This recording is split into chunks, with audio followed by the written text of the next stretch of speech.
Please welcome back to the stage President Vicente Fox and Mark Garfield, Zions Bancorp International Banking.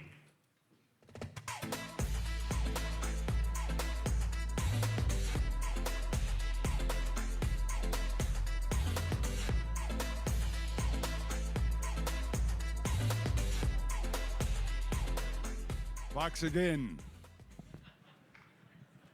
Okay, President Fox, you got a standing ovation the first time. Let's see if we can do it a second time, huh? That's thank you very much. All right, I'm here to do my favorite thing to talk, my two favorite subjects, foreign trade and sports. Is that all right?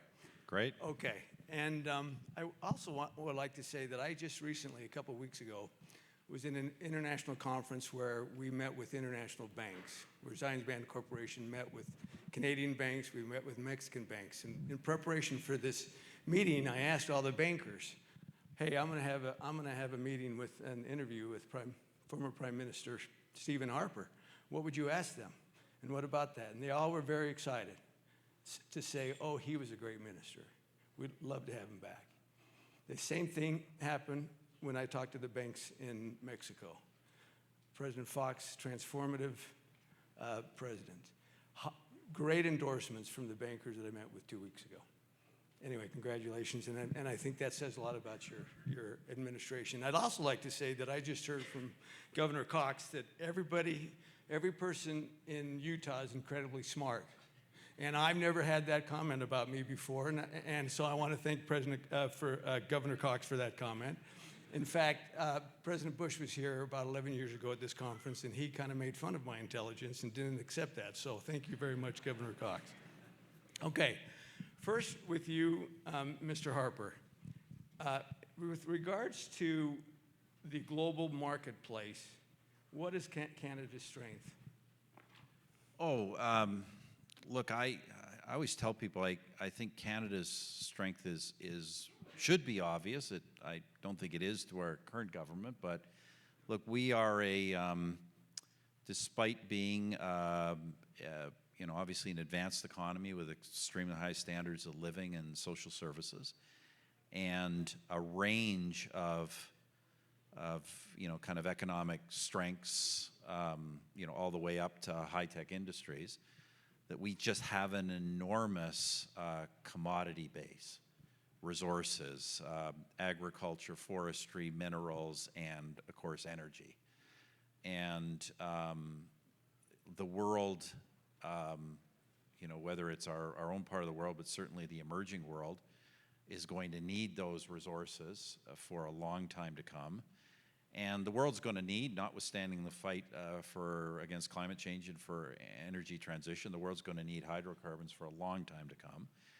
And there is nowhere in the world you can get these things in a safer, more rule of law, transparent environment than in Canada, far removed from any conflict zones. So that's our real kind of ace in a hole. Unfortunately, the current government of Canada doesn't see it that way, but we're going to have, within a year and a half or so, we're going to have a new conservative government, which is very quickly going to take advantage of that strength. Okay, so you just completed this Trans Mountain pipeline just a couple of weeks ago. Tell us about that, and how does that change your trade dynamics? Well, it obviously helps. Look, one of the great weakness of particularly the Canadian traditional energy sector is that we have exported almost entirely to the United States. Been virtually no transoceanic, either east or west. When I left office, we had approvals, we had projects taking shape to move our hydrocarbons not just south with additional capacity through Keystone, but also new projects that were going to come online east, west, and north. Frankly, the current government nixed all of them except Trans Mountain for various reasons. So look, that will help get us started on sending some of our resources directly to the great, and the great booming and long to be booming Asia Pacific marketplace. And it isn't just that it gives us new export markets. I think there's some evidence that because of the relatively constrained nature of our export system on hydrocarbons, we've accepted pretty steep discounts on some of our product. and that should mitigate against that. And what is the Trans Mountain Pipeline? It goes from where to where? Goes from, good question, goes from kind of western Alberta, eastern British Columbia, down to the Vancouver area. All right, thank you. President Fox, same questions. What would you say, what does Mexican offer the U.S. and the world in terms of trade? And I'll just preface that also by one of your colleagues, Felipe Calderon, came here and spoke at this conference, and he had a comment. He said, he showed a map of Mexico, and he said, look at Mexico. It borders the Atlantic Ocean, the Pacific Ocean. There's great trade both directions. We go up, and we go north, we go south. We're the center of the world. That was his observation. So what does Mexico offer the world in terms of trade? Well, we are at the center of the world, same as Utah is, same as Canada is. Everybody claims the same thing, even China. NAFTA was very smartly constructed because we put it together, the three great capacities that each of us countries have. So Canada is very strong on energy, very strong on high-level technology and high-level citizens' capacity. Mexico provides basically competitive labor, and that's why Mexico is an extremely good partner, because it's not only the, for instance, automobile industry that we have just in our small part of Mexico's region, Bajío. We have 11 automobile state-of-the-art manufacturing plants. So we ensemble, we manufacture in Mexico, and then we export to United States and Canada. But the real thing is that we have also a trading balance that is hidden. A lot of the exports of Mexico to United States, final destiny is Canada. A lot of Canada exports come through United States, and final destiny is Mexico. If we could put those figures together, we are the strongest trading region in the world. And we also are very, very competitive.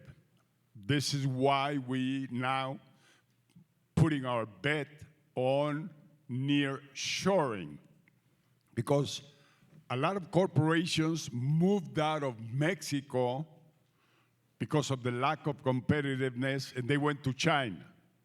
And now they're coming back from China to the American continent. And basically, they will establish themselves in Mexico. So as you see, corporations and a strategy speaks about finding the best contribution that each country's economy has. At the very end, we have our own capacities, same as Canada has, and we have in between the giant, the big guy, which frequently takes us to the ruling mechanism of NAFTA and blames Canada or blames Mexico, that we're doing dumping. So we're smart enough to get together to prevent United States sometimes taking some decisions that are not on the benefit of the three of us. So that's a very important role that Canada and Mexico we play. When we have trilaterals, trilateral meetings, of course, on the neighboring room, we get together and we prepare a strategy so that we can balance out the situation of NAFTA. We're about to define a new NAFTA. Not more than a year from now, everything will be reviewed because there are a lot of things that are missing there. We were talking about money, and money is the fuel that moves the economic machinery. And there in Mexico, we're on a very strong disadvantage. That's our missing resource that we have to get from abroad, somewhere, either in Canada, with the Canadian Bank, which is extraordinarily humane and extraordinarily comprehensive about situation in Mexico and Latin America. So the Bank of Canada puts up front the guarantees for loans that come to Mexico or to Latin America from the bank. So it's very humane what we get from Canada that sometimes we don't get from the very cold situation that we find in this nation. We're hardly known as NAFTA around United States. It's maybe not an issue. Very few times read on a newspaper something about NAFTA. When it's such a powerful instrument for the three of us, and United States regain competitiveness that they had lost. For instance, the automobile industry. United States, GM, Chrysler, Ford were on a very tough and bad situation. So they had to go abroad and regain their competitiveness either by producing parts in Canada or producing and assembling automobiles in Mexico. So we're so complementary to each other that this is a powerful tool to the future and to stay competitive in these three nations' economies. Thank you. I've been involved in international trade, foreign exchange for about 30 years, and I always thought that, in my experience with Mexico, is the peso would just slowly depreciate. At one time, it had a devaluation, which you remember, which was really difficult, but just slowly depreciate. It's really interesting that since 2020, the peso, I have some facts here. In March 2020, the peso was 25 pesos to the dollar. Today, well, in May, it's 16. Of all the strong currencies, the major currencies, the peso has improved better than any other. And it's a reflection of all that, what you talk about, nearshoring and investment from the United States into Mexico, right? Now, China is also, I was just at the same conference, I heard a senior economist from one of the big global banks saying China's also wanting to do the same into Mexico. So we could talk at nearshoring or friendshoring. What's your opinion about China's also investment into Mexico? Well, up to now, lately, we began to have investment from China in Mexico. The last 20 years, the NAFTA years, we had very little to do with China. But China has become very aggressive. Now they have to survive not only by consumption within China, but they have to survive by exporting and getting foreign income to their economy. Electric automobiles. The champion, Elon Musk, and his brilliant strategy on electric cars. Well, today, the Chinese company that manufactures electric cars has overpassed what Elon Musk has done with Tesla. And they're going to install a huge manufacturing plant in Mexico, just beginning now. So they've become very aggressive looking for foreign currencies. And China has another big reserve. They have 1.2 billion people, citizens. And they have developed a middle class in just 20 years that has overpassed closer to the 3 million people that have become middle class and have become consumers in China. This is the newest strategy because they do have, let's say, the same that we have in NAFTA, but they have it within one nation. They have this highly developed part of China that encompasses about 35 to 40% of their population, And they have a reserve of people that doesn't have a job yet, that they have them outside of this region waiting for their opportunity to come in. And basically, they need something like a passport to move from that on the developed part to the developed part. So they still have a very strong, huge labor reserve to stay themselves competitiveness. That's why sometimes I don't understand why don't we have a better, more positive relationship with China. China still is a very strong economy and more to come. They have now technology, they're very smart on moving on the good potential future areas of technology, of information technologies, of artificial intelligence, and so on and on. I wish we would work more with China to stay competitive and to get products to the consumers that are 30%, 40% less than a Tesla. That electric Chinese car is 30, 40% lower cost, and they do have the quality now. That's why President Biden immediately came up with a 100% duty to cars imported from China. That's a huge protection for this market, but also consumers are losing the opportunity to have lower cost cars closely with the same quality than any other. Thank you. I have a similar kind of question, but different about basically geopolitical and geopolitical issues as regards to trade. So Canada banned Huawei, and you could explain that a little bit, why that happened, Huawei. And in response, China said, okay, we're not going to buy canola from Canada. And so then Australia provided the canola, and then they got in trouble with China, and they were banned with barley, and then you began to supply the barley.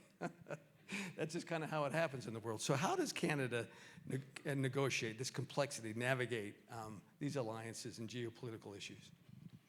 Well, first of all, just on taking Huawei out of Canada,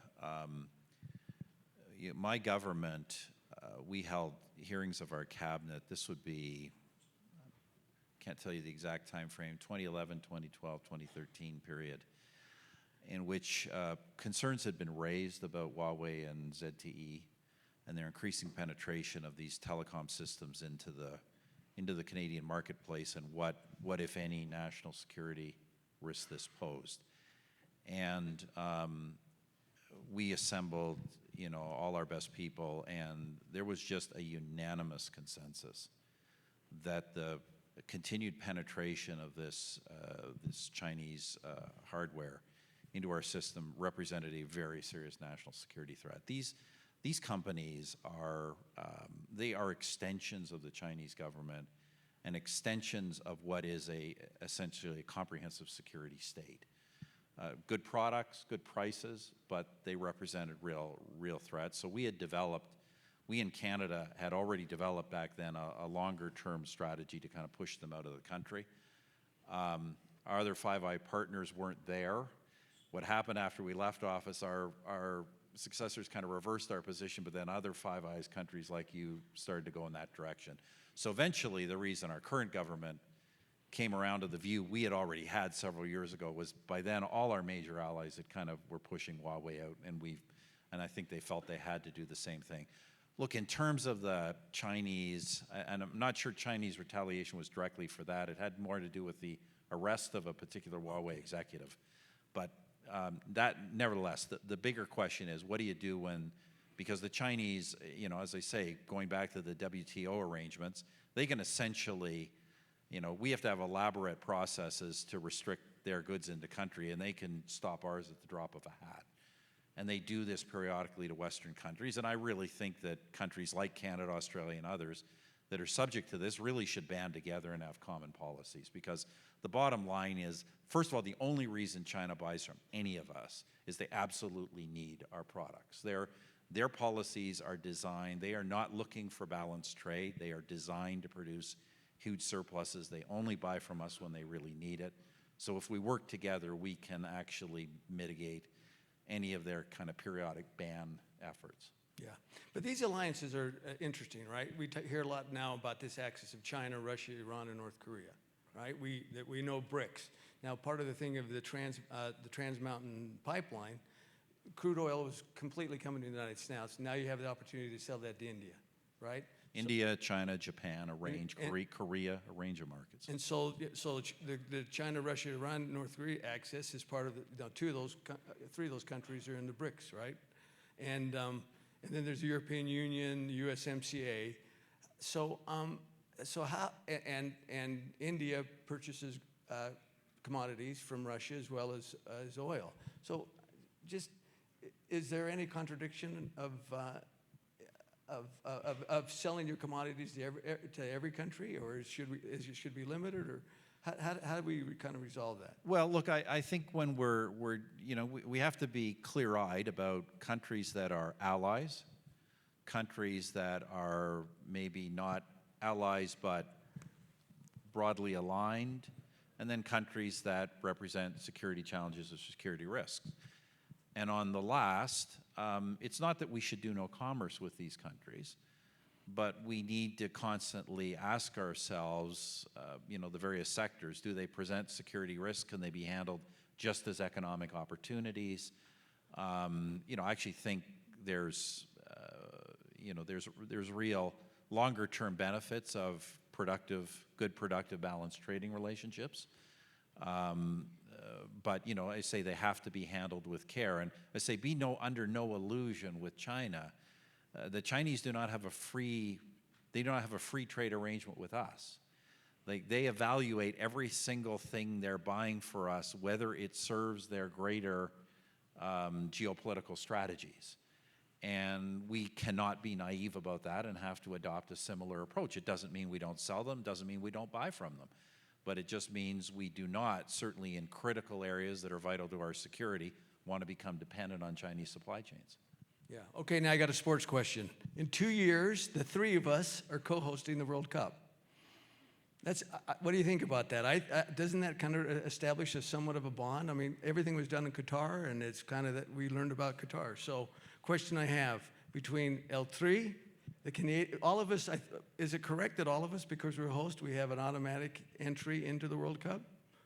I don't know the host host does, but I don't know if all three of us We're do. all the hosts. So I know Mexico will be in regardless. Okay, so who has the best chance? Who has the best chance to be in the finals? Is it L3, Mexico, Canada, or the United States?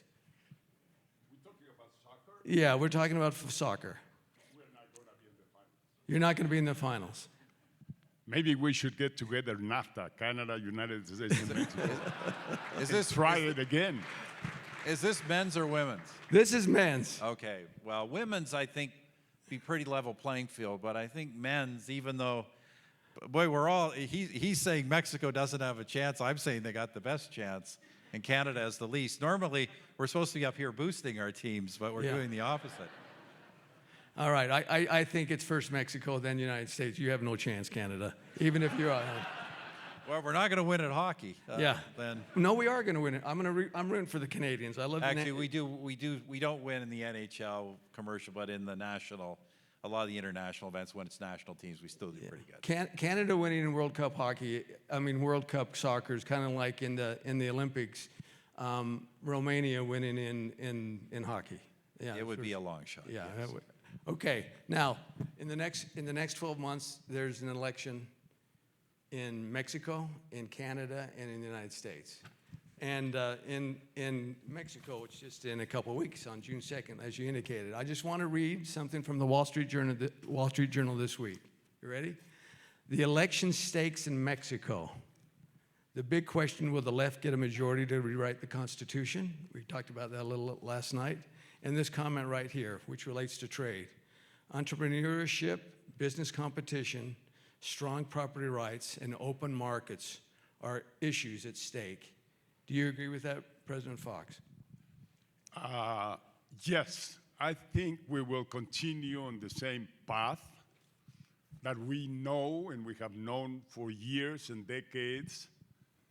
But we have a government that is not contributing at all to Mexico's human capital formation, to Mexico's social capital, and finally to economics of Mexico's development. But same as this nation, same as Canada, you begin to have, when you're moving into new heights and development, you begin to have a very strong society, a very strong corporate world, a very strong universitarian and educative system. And they take the lead. It's not government anymore that does what they want. It's the strength on these three issues that make nations become more competitive, more powerful, more humane, and better managed. Unfortunately, this government is pulling back again to centralizing corporations. Like in the case of Pemex, we had a profound change just 5 years ago to transfer the basic part of Pemex, the oil company, to private hands. But this government is pulling the rope on the other issue. But don't worry about that. Governments today, at least in Latin America, we have many populist governments, and yet I don't think the business development, business investment will refrain. We see there's no trend, and watch out for this populist of the extreme right, populist of the extreme left governments like you might have here just 6 months from now, and like we have in Mexico. We have to maneuver differently. And my guess, because of crime, because of insecurity, and because of this kind of governments, we're going to have much more authoritarian government, much more the kind of government that Trump might bring in here and that we already have all around Latin America.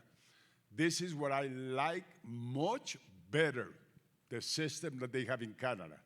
The parliamentarian system is in a way coming back to the Rome of the Senate, where the best guys of that nation were in the Senate, and the Senate will move the nation.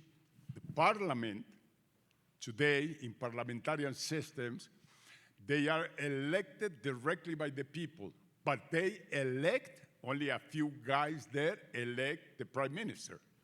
So the prime minister is elected for a very close and sophisticated institution like parliament. I think the future to compete with authoritarian government, with populist government, should be this one, should be a parliamentarian system. Because it makes a difference that you get a Trump here running this nation, and it will be totally centralized in one voice, one strategy, and one kind of thinking. So that's what we're getting in Latin America, and it doesn't work. We need great guys like governor here. Thank you, thank you. Now, just to conclude, because you have an election coming up here in the next 12 months. What's any observations? A little more than 12 months. It's scheduled. It can vary, but it's scheduled for October of 25. So, what's that? 16, 17 months. Yeah. Obviously, look. I tell my leader of my party now, Pierre Poilievre, who was a minister in my government, a guy I've known since he was a teenager. He's way ahead in the polls. I tell them there's bad news and good news. The bad news is, the economy in Canada is not very good, and the government's not very good. The good news is, as a consequence of that, you're going to win. So we're going to have a conservative government back in Canada. I think there's just no doubt about this. We are 20 points on average ahead in the polls, and I think all the data indicates the current government's unreelectable. Yeah. Okay. Very last thing, sports question. You got to help us. We have these names for this hockey team. Utah Ice, Utah Mammoth. These are what registered. Utah Venom, Utah Fury, and the Yeti. I don't know what that is. Do you like any of those? Could you choose a name for us? We had the Golden Eagles. Could we be like the Moose or the Elk or something? I mean, I can't choose a name for you, but I'm not keen on any of those. yeah, Ice Mammoth, Venom, Furietis. I do have to say. We could change the name of the U.S MCA to, this is my idea. Ready? Okay, you ready? The English, well, the three amigos, Spanish, and the Canadian language, A. Three amigos, eh? Could be. Look, I'm not the one to ask about names. When the Washington Redskins decided they had to change their name for political correctness reasons, my advice was, don't change your name. Keep the Redskins. Just change the symbol to a potato.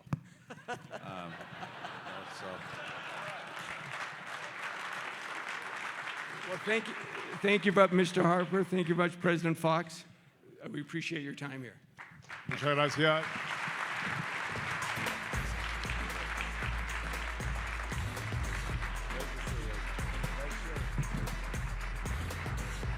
We shall come back.